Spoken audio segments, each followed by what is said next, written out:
গভীর জঙ্গলের অন্ধকারে অচেনা শব্দে কাঁপতে থাকা রাতের নিস্তব্ধতায় মানুষের ভয়ের সবচেয়ে প্রাচীন প্রতীকগুলোর একটি হলো সাপ।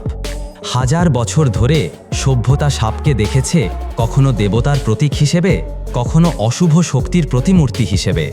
কিন্তু সব কিছুর মাঝেই মানুষের মনে কৌতূহল জেগেছে সেই সব দৈত্যাকার সাপদের নিয়ে, যাদের দৈর্ঘ্য কখনো 20 ফুট ছাড়িয়ে গেছে, যাদের ওজন একটি সম্পূর্ণ মানুষকে সহজেই গ্রাস করার মতো, আর যাদের শক্তি প্রকৃতির সবচেয়ে ভয়ঙ্কর শক্তিগুলোর একটি। পৃথিবীর ইতিহাসে যখন সবচেয়ে বড় প্রাণীদের কথা বলা হয়, তখনও মানুষের মনে প্রথম ভেসে ওঠে অ্যানাকন্ডার ছবি।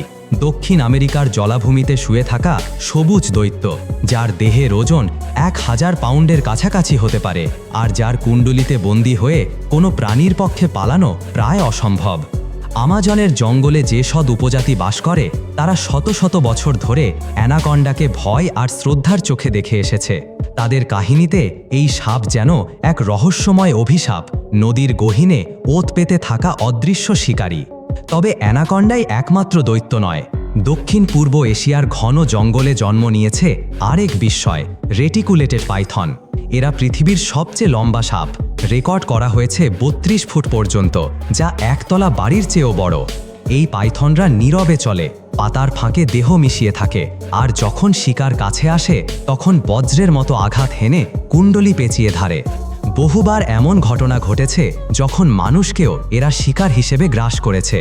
মালয়েশিয়া, ইন্দোনেশিয়া বা থাইল্যান্ডের গ্রামে হঠাৎ হারিয়ে যাওয়া মানুষের কাহিনী স্থানীয় লোকেদের কাছে ভয়ঙ্কর বাস্তব। আর অনেক সময় তদন্তকারীরা খুঁজে পেয়েছে একটি অস্বাভাবিকভাবে ফুলে ওঠা পাইথন, যার পেটের ভেতরে লুকিয়ে আছে সেই নিখোঁজ মানুষ। বিজ্ঞানীরা এসব ঘটনার ব্যাখ্যা দিতে গিয়ে বলেন, পাইথনের শক্তি এতটাই যে একটি হরিণ বা বুনো শূকর মুহূর্তের মধ্যে নিস্তেজ হয়ে যায়, আর মানুষের দেহ তার কাছে আলাদা কিছু নয়।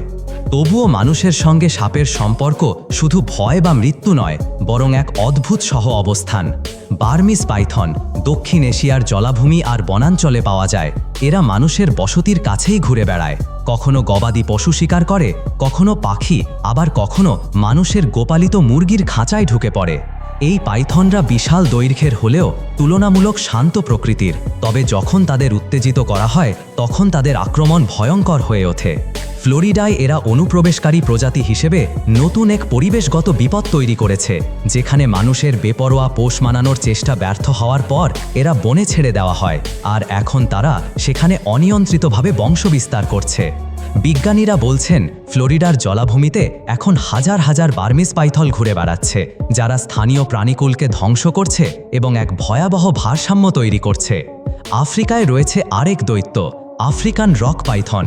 এরা তাদের শক্তি আর আগ্রাসী স্বভাবের জন্য কুখ্যাত।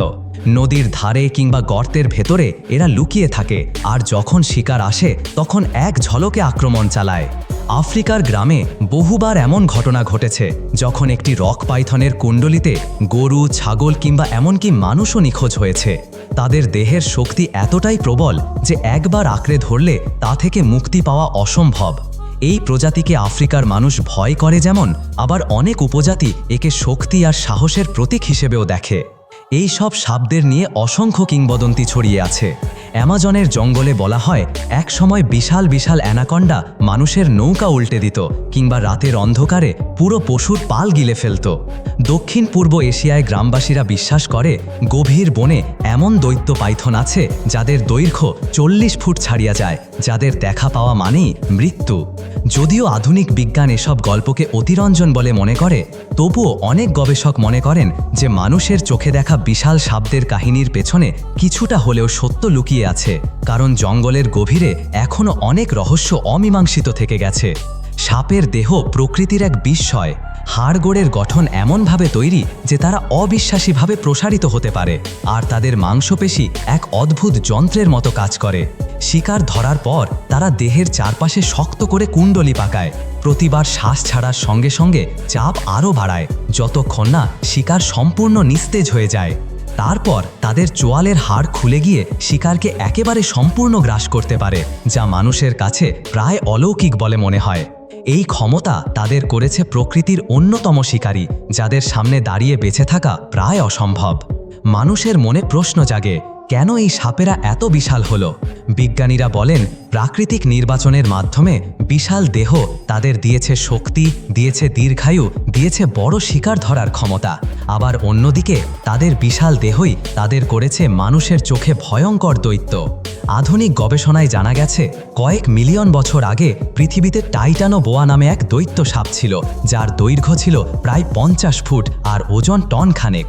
সেই বিলুপ্ত সাপ ছিল ইতিহাসের সবচেয়ে বড় সাপ, আর তার অস্তিত্ব আজকের অ্যানাকন্ডা বা পাইথনের ভেতর লুকিয়ে থাকা প্রাচীন উত্তরাধিকারীর মতো।